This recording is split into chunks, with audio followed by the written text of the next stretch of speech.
Good morning, and thank you very much for joining me today. For those who haven't been on one of our webinars before, my name's Amy Andrews. For the last 18 years, I've been a recruiter specifically for the public sector, and it's a pleasure for me to have you all joining me today on this webinar about the Master of Hiring and Recruitment Skills for Managers. There will be some time for questions at the end, but if you do have any questions for me, please do pop them in the chat or the Q&A, and I'll get to the questions at the end of the session. And what I will do is I will get cracking. So thanks again for joining me. So the reason why we wanted to put this session together is I speak to a lot of managers who their jobs are stressful, you've got lots going on, and obviously recruitment isn't something that you do as a day job like I do for myself. So I wanted to put this together to give you some top tips, some candidate feedback, and give you an idea of how you can improve your skills and also look to improve your processes within your team and your organisation. So the aim of today is to give you some ideas on how to create compelling adverts, looking to create a positive candidate experience, techniques for looking at applications, some common hiring mistakes, and some recruitment top tips. So hopefully by the end of today's session, you will all be really good recruiting managers within your teams, whether you be a new manager or someone who doesn't recruit very often, or someone who just needs some extra support and some tips. So hopefully be able to answer some questions later on in the session.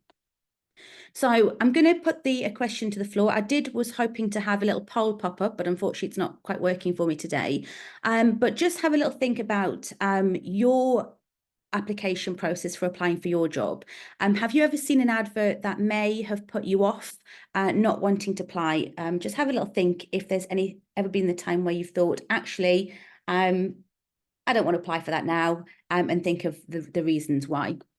So we did some research a little while ago. You may have seen our candidate experience document that was sent out quite a while ago, but that gave some really good insights into terms of what turns candidates off when they're recruiting, when they're looking for work. So one of the main themes that came through was a long list of must-haves. There was some research done quite a while ago that women only apply for jobs if they meet all of the criteria, whereas men maybe only meet 2 or 3 of the criteria and still apply for a role. So having a long list of must-haves does put candidates off. Things like complex sentences and jargon. I remember a number of years ago, a client came to me and asked me to recruit a BLT officer. And I was really perplexed at what the BLT actually stood for in that role. I thought, I can't be recruiting for bacon sandwich. And actually, it came out that it was actually something to do with business and I think local taxation. So it was within revenues and benefits at the time. And for me, I didn't know what that meant. And candidates, when you're looking for a role within particular customer services, and that's the role that it was, candidates don't understand. If you have your own jargon within your organisation or teams or organisations, it doesn't allow candidates to understand what the role is. So it's looking at complex sentences that you know what you mean, but would it make sense to somebody who necessarily doesn't work for your organisation? Things like a lack of information. Now, there's a long list of things that I would love to include in a job advert, but obviously you don't want to make it war and peace. Things like salary. Now, we're fortunate within the public sector that the majority, 99.9% of positions, if not 100%, all have the salary on there. However, things like timelines, shift patterns, if there's a rota, if the role is hybrid, your application process. Some candidates who may have some form of need may not apply for a position if they don't know the process. So if you know that your application process or your interview process is going to be 2 interviews or there's going to be part of a presentation, a candidate would rather know at the advert stage that they have to go through that process than rather not know. So do ensure that lots of information comes through there. And if you're expected to be in the office 2 days a week, then make sure that's on there. If it's a work from home and you can work remotely from anywhere, then please do make sure that you've got that information on there.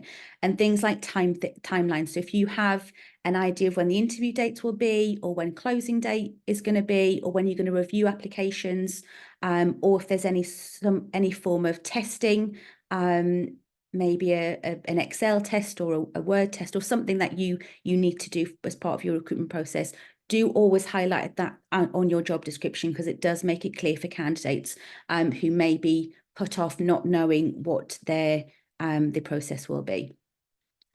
So moving on to your adverts, that's probably the most questions that I get through from managers coming to me and asking me questions about how to do a really good job advert. One of the key things is to get your job title right.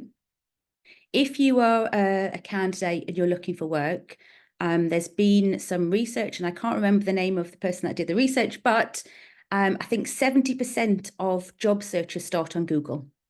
So if you are looking at your job titles and doing some taxonomy about what's going on within your organization, you want to make sure that your job title in your advert matches the job title of the job.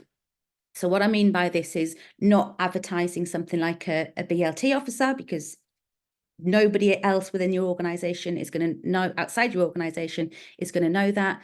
But having your advert such as a social worker or housing officer or customer services manager, is your role, your job title, going to be giving an idea of what that role is.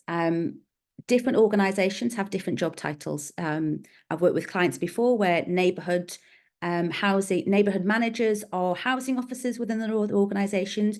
You need to use something that candidates will search. For example, if I was a housing manager, I would search housing manager, or if I was a social worker, I'd search a worker.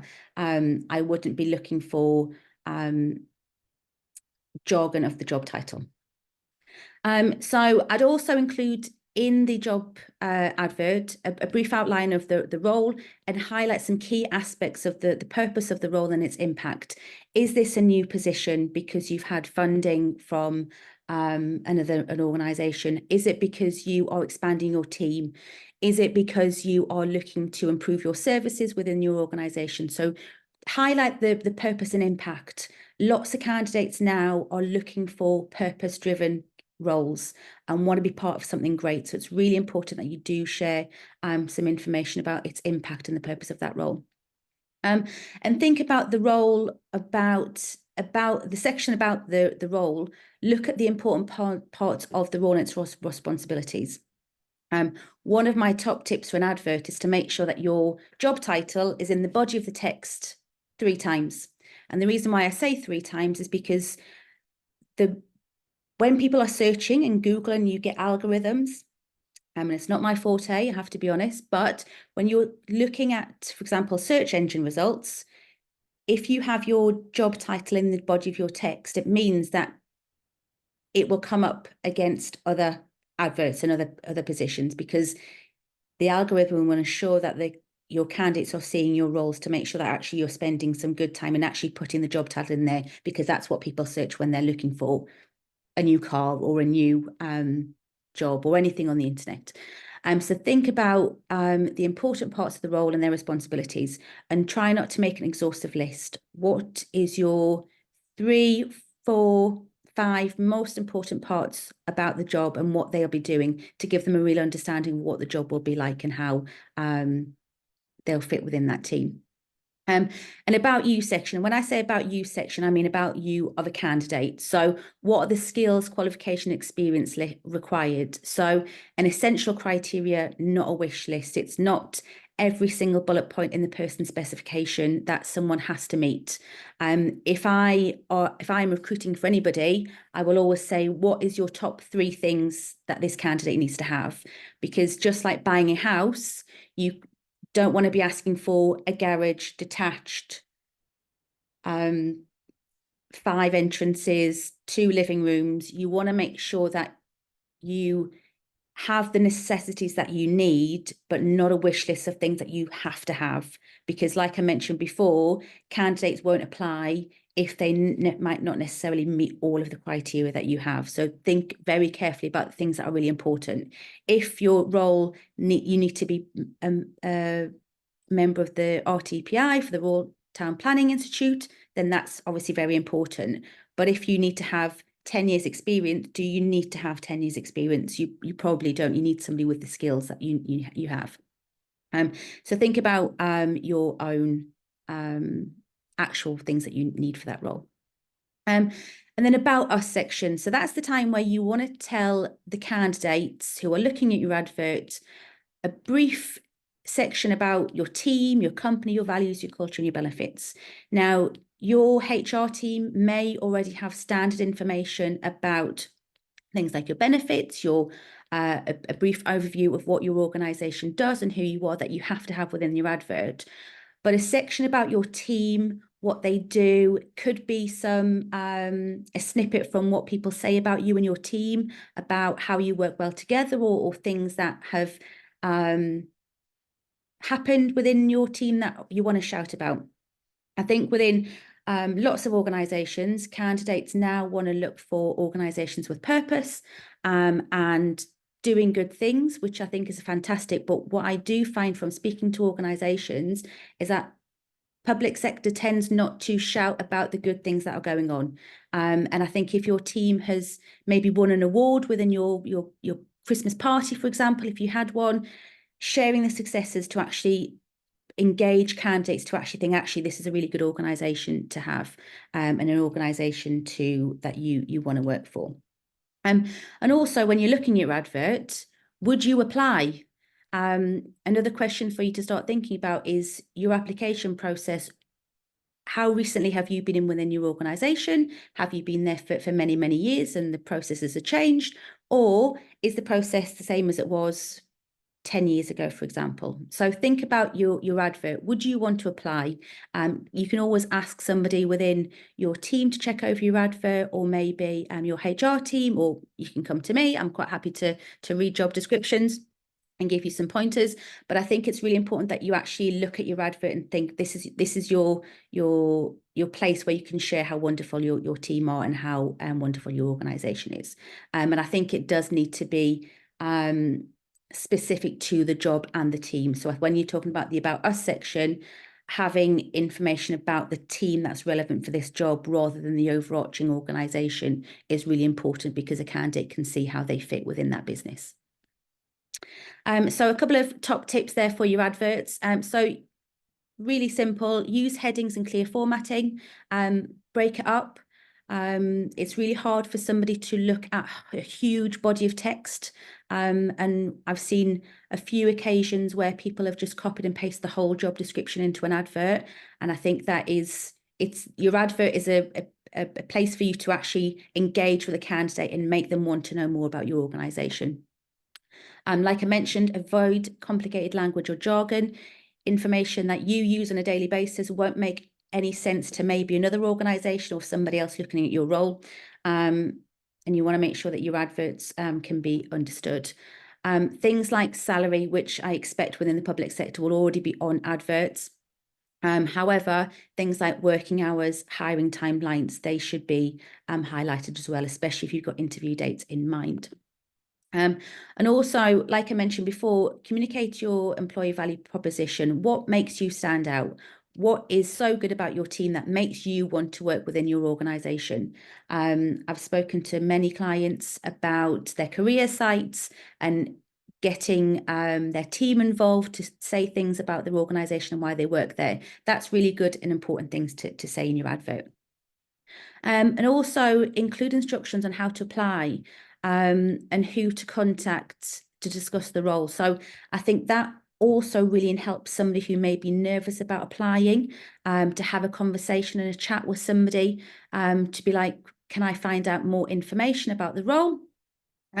So clear instructions of how to apply, what the process is, and who they can discuss the role with if they do have any questions before they want to apply.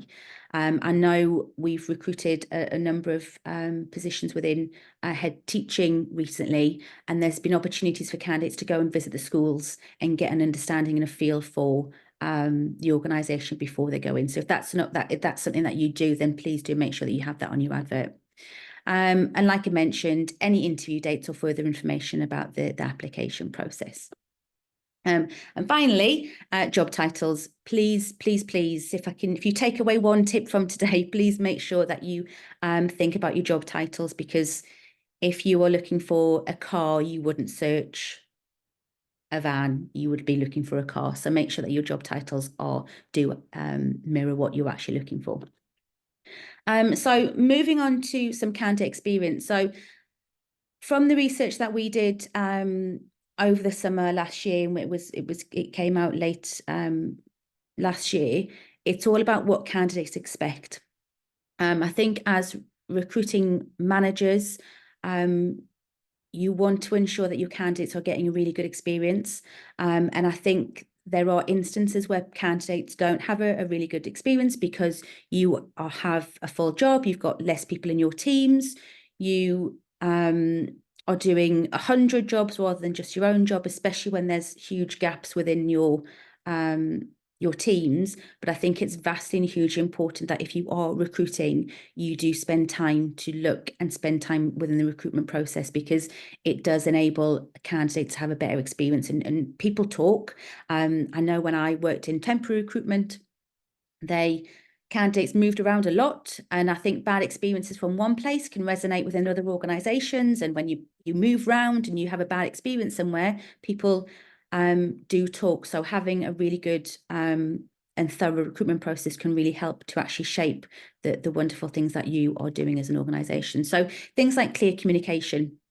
If timelines change, then reach out to your candidates. If you've said in your advert that you're going to be shortlisting on the 23rd of March, and it's the 23rd of March and you haven't done your shortlisting, then please reach out to your candidates.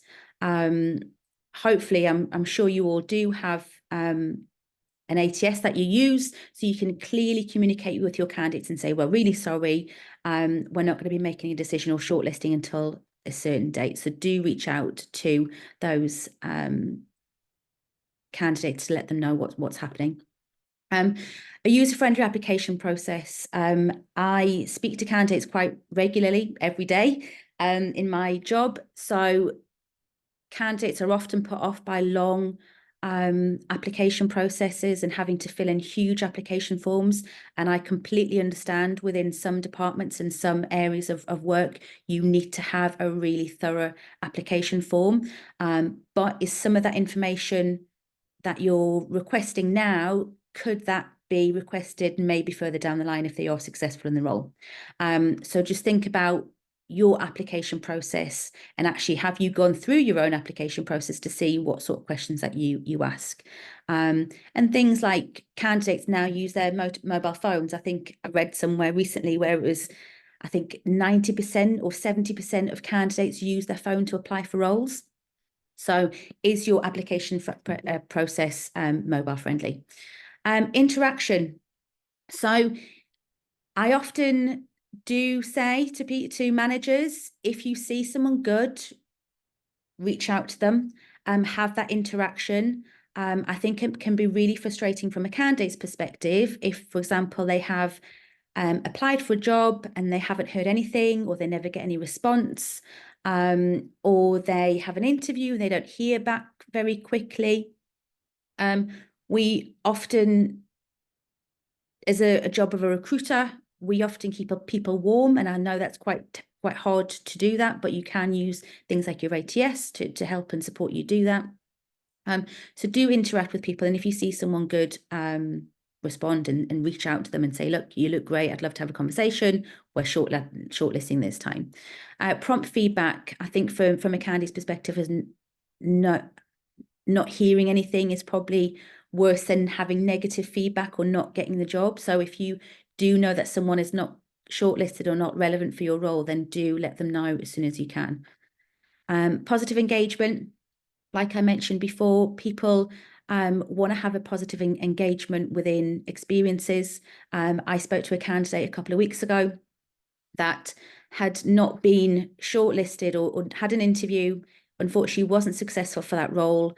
However, the hiring manager took some time out to have a conversation with that candidate to say, you're not right now, but in the future, you could be really good for our organization, just this role isn't right for you. And actually, from a candidate's perspective, that gave this individual a want to actually look out for more jobs within that business, and not think, actually, I didn't get the job, I didn't get any feedback, I'm going to move on and not ever apply for this position again. So positive engagement does really help, because a candidate might not be right now, but they might be right for you in another role or another team or another organization, another time within an area. Also, clear instructions. So if you are requesting a candidate to do a presentation, then please let them know as soon as they have an interview. I have reached out to candidates before, because managers have come back to me and said, right, I'd really like to interview this candidate on Monday, it's now Friday, and I'd like them to do a 15-minute presentation, and that means that they've only got a weekend to do it. So clear instructions of your process and what you're looking for from the outset can make somebody really prepared. And also, if things change, then let them know, because things do happen. We understand that, candidates understand that people have emergencies or things happen within their teams that you can't, or their personal life that you can't stop from happening. So just a clear instructions of what's going on. And things like timely decision making. If you see someone great who's applied or has expressed interest in your role, then don't delay, because if they're looking for work right now, they will also probably be applying for the roles. And I think if you do delay or don't have any response or engagement with our candidate, they will feel like they're not being interested in and will move on. So it's really important that when you do make decisions, you do it in a timely manner. For example, shortlisting, setting up interviews, having interview feedback with your candidates. It's really important that you do that in a timely manner. And things like onboarding support. If, for example, a candidate has been, and I'm sure you've got very robust HR teams who will be doing a lot of the onboarding for you. But for example, if a candidate has to wait for a DBS check, that could take 5 minutes or it could take 3 months. What you don't want to do is lose somebody throughout that process. And I have had clients in the past who unfortunately have lost people throughout the DBS process because DBS processes are taking too long. And I think a manager reaching out or somebody within your team to say, look, we've looked at your DBS, it still hasn't come back yet, or we're still chasing this reference, or if you need something from the candidate, then pick up the phone and speak to them. Because what they don't want is to go 12 weeks or 6 weeks and not hear anything because you're waiting on a DBS check. They'd rather much have you call them and say, really sorry, your DBS has taken so long, we can't get you onboarded, we can't get you started until this has come back. Or, for example, if you're waiting for a reference to come back, then pop a call to the candidate and say, look, we're really sorry, your reference hasn't come back from such and such. And then the candidate can also probably try and help and get that reference, because they want to start working for you as quick as you want them to start as well. And things if candidates are on notice, when you hand your notice in, and I have done this before, I handed my notice in to come to Jobs Go Public, and I was on a 3-month notice period. So you want to make sure that you have some engagement with that person, because it is very much a candidate is in limbo. And from a candidate's perspective, if they've been looking for work and they're starting a new organisation, it's the fear of the unknown. And I'm sure you've all gone through when you've started your new roles. And ask for feedback. I think one of the things that managers don't necessarily do, or people don't do, is ask for feedback. I constantly ask candidates for feedback through the application process. People who don't apply for roles, I want to know why. I want to know why they're not interested. If I speak to somebody about a position, I'm keen to find out why they haven't done that. There could be processes on your ATS where you have candidates who maybe have applied or maybe started an application. I know that I speak to managers who use our system to reach out to those candidates and say, well, actually, you want to find out why they haven't applied for that role, just as if you would ask for feedback at the end of an interview. So do ask for feedback, but also make sure that you take on board that feedback, because in an interview, you're interviewing a candidate for the role, but also the candidate is interviewing you and wants to make sure that you're the best employer for them. So you want to make sure that you're giving them a really good experience. So if we move on to reviewing applications, so there's lots of ways, and I'm sure you have ways that you have to review your applications to make sure it's fair. But using a scorecard or evaluation form to look at applications that come through is really helpful. It means that you can be fair across your candidates and make sure that you're evaluating everybody as you should. Set time aside. And like I've mentioned, and I probably will keep mentioning today, looking at how quickly you move and set time aside to make sure that you are really focused and actually have that time put in. What I have suggested to many clients recently is that if you are recruiting a role and you've got your advert open for say 3 weeks and someone good applies on day 1, please don't wait until day 30 to then reach out to that candidate, because probably that candidate will have moved on by then. And if you're having engagement with somebody, they're more likely to want to stay in that recruitment process with you because you've spent the time to reach out to them, say, look, you're really good, let's have a conversation. And also they might share their experience of what they're looking at in the market and what other things they've got going on.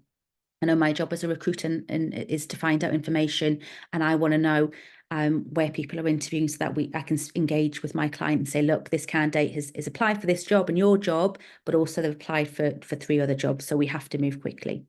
So do set time aside. And like I said, if you see someone great, then please do reach out, because it breaks my heart when people lose out on candidates because they haven't been able to reach out to candidates as soon as they would have liked to. And also things like a 2-step review. So you may have 10 applications, you may have 1,000 applications. Looking at candidates quickly to see who you definitely know who can't do the role because they might not have the relevant qualification, or they might not have the right background, but looking at that process to eliminate candidates quickly. And then you can say to the candidate and notify them through your ATS or however you recruit, unfortunately, haven't been successful at that time. And then it means that you've got a shorter list of candidates to really thorough review for your applications. And use your ATS, so things like pre-screening questions.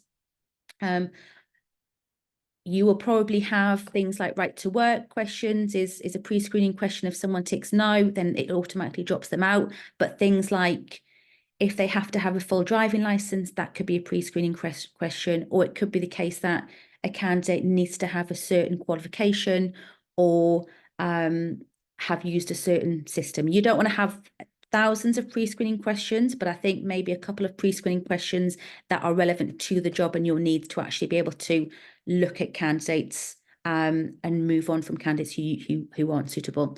And obviously using your ATS to contact applicants and let them know that you haven't been shortlisted, or just let them know that there's been delays in the recruitment process, and reaching out to people is really important, because if they have a bad experience, they will tell somebody else about their bad experience, and you don't want to have that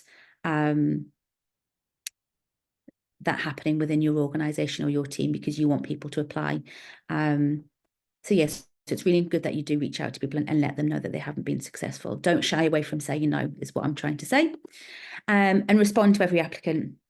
I know when I've looked for work previously, hearing nothing and having no communication from anybody can be quite disheartening, especially when candidates are looking for work.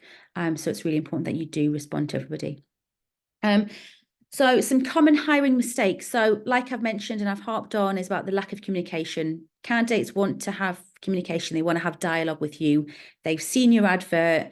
They like the look of your organization. They might have looked at some reviews online. They might have looked at the team or found something out from your career site or whatever. They replied, they're interested. Please don't lose them because you don't reach out.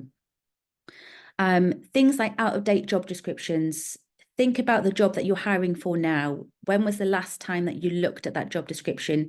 Is it fit for purpose? Does it need updating? Are there things that in there that you can take away that you don't need? Has the team dynamic changed? If there's an image of the hierarchy of the team, has that changed? Do you have different people within that business? So do look at the job description and how that can change. I always say to candidates when they're applying for jobs to make sure that they tailor their CV to every single job, and not use a blanket approach. So I'd like to think that when I'm advising clients to look at their job descriptions and make things current and make sure things are up to date. Avoiding candidate feedback. It can be hard to deliver a message to a candidate that they haven't been successful. I think those who take the time to give feedback rather than just send an email to say you didn't get it, because that doesn't help a candidate in the future. And we're all learning, and you'd expect if you were looking to move on from your current role and you weren't successful, that you'd get the feedback that you need to proceed, maybe to apply for a job within your organization again, or maybe for a job for the future. As a manager myself and someone who is seeing people come and go within my team, I want to make them as good as they can, and giving them the feedback that they need can really support someone's development, because a lot of what we do is develop our staff. And things like narrowing searches. If you're doing the same thing, and you have been doing the same thing for years to try and find someone, that's, if you don't change the way that you work, it's not going to give you any better effect.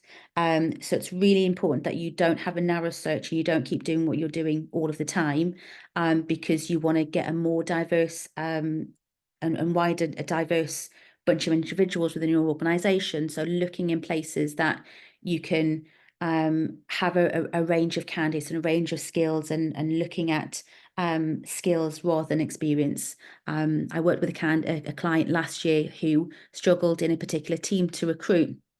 And actually, by changing the way that they recruited and went to more of a skills-based recruitment rather than having all the bells and whistles, because they could train people and labeled them to be able to fill a number of positions because they looked at skills and experience of a candidate, not necessarily having done that job before, and actually widened their pool of candidates and got lots of different perspectives within that organisation. Yes, if you do the same thing, you get the same result. And assuming one size fits all. And what I mean by that is when you are sharing things about your pension contributions, how you have staff training days and things like that within your benefits, not every benefit will reach out to every person. For example, if I was a 20-year-old student, I wouldn't necessarily think about a pension. I'd want to find out about the organisation, their culture, and what's going on within their team, to make sure they're the right fit with me. So when you're sharing success stories or things like your benefits, make sure that they can reach out to different people, because if you have, for example, childcare vouchers for your staff who are parents, that won't reach out to somebody who isn't a parent, because that's not relevant to them. So look at what you're offering, and does that offer to a wide range of people, not just somebody who is looking to increase their pension contribution. Because younger people, for example, more interested in looking at reviews of your organisation, looking at what you can offer, rather than pension contribution or many days holiday or something like that. So it's looking at different avenues. And also slow decision making. I think that is probably one of a big takeaways, that if you do work and not work slower in terms of making decisions, it can really affect your ability to hire. And I really do appreciate that recruitment will probably be a very small part of your role. But it is really important that if you do want to make a decision and want to get that process through, it's really important that you do work quite quickly. I mean, I've many a time I've spoken to managers who have said, yes, I need somebody now. And I say, brilliant, let's try and get some candidates to you. And then they say to me, right, I'm not going to interview until 4 weeks' time, which doesn't help, because in 4 weeks' time, those candidates will not be available. So it's really important that you do put some time aside for that. So here are some of our top tips. So we've got probably about 15, we've got an hour session. However, I'm conscious that you've all got day jobs to do. So here are some of my top tips. So things like apply links. If you are advertising your role, make sure that your links are working and that there's not too many clicks. Candidates can be sort of frustrated by having to click. I think if you're wanting to do something, you want to buy something, for example, online, you want to do it quickly. So make sure your apply links work. Do test them out before you release the job. So if you're putting the job out to advert, make sure that the links that you're providing, for example, candidates or maybe somebody like us to advertise the role for you, make sure that your apply links work. Reach out to your network. You are the experts. I am not a social work manager. I'm not a housing manager or finance director. You have your networks, and I think sharing your networks and reaching out to people and having conversations is really important and sharing success stories. So reach out to your network. Use your network to your advantage. And future talent. I've got future talent written down there, and I touched upon this a bit earlier. If you are hiring and you have candidates who might not be fit for your role right now, but they could be future talent, keep in touch with them. Because I think what happens in the private sector, and I've seen this happens many times, is that if, for example, you are not a right fit now because maybe they're not qualified enough or they haven't got the relevant experience, they haven't got the right experience yet, they could be somebody for the future. And I think it's really important that you do build a relationship with someone to say, actually, you're not ready now, but you will be ready in a year's time. But maybe it's the case that you can't give them the development or training that they would need to get you to a level that you need them. But also thinking about things like if you work in, for example, planning or something like that, and you want to have links with organisations such as apprenticeships or universities, reaching out to these people now, because if you know that you're constantly going to be recruiting for social workers, for example, you want to have some form of bridge within an establishment who gives support or qualifications to those who are going to be social workers, or things like planners or architects or finance candidates or anything to look and build bridges within those talent remits, because people will be developed and they will be looking for things like work experience. They'll be looking for tips and advice. And I think from my perspective, and I'm sure a lot of the organisations on this call today or people who will be watching our video will be from a local authority. I know that when I left school, I had no idea what my local authority did other than bins. So it's one of those things that unless you are banging on the doors of young future talent, for example, then they're not going to know how wonderful your organisations are. And I know that some of the programmes that you offer within work experience and graduate programmes are really good, but I think it's getting out there and actually having conversations with your groups that you're looking to achieve, because we have an aging workforce and we're trying to look for everybody's competing for the same talent. So it's about opening your doors and actually spending time now and planning for the future, which it probably is a lot easier saying than doing it. Use your ATS. If you have one, use it. I think it's probably underused part from the clients that I've spoken to anyway, about making sure that you're updating information, communicating with candidates, let them know what's going on. If things change, if dates change, it would probably take 2 minutes to put a note on the ATS and send out to all of your applicants to let them know that they will be waiting an extra week or a couple of days to find out. And obviously mobile friendly applications. So we all look for work on our phones, and that's what candidates do. So they don't always sit and use for example, their work laptops looking for a new job. So your mobile friendly applications. So this is the time that I am wrapping up. I'm happy to take some questions. If anybody does have any questions, and please pop them in the chat. Speak now or forever hold your peace, as my mother would say to me. Hopefully I'll have some questions. If not, then please feel free to reach out to me. My contact details are there if you need them.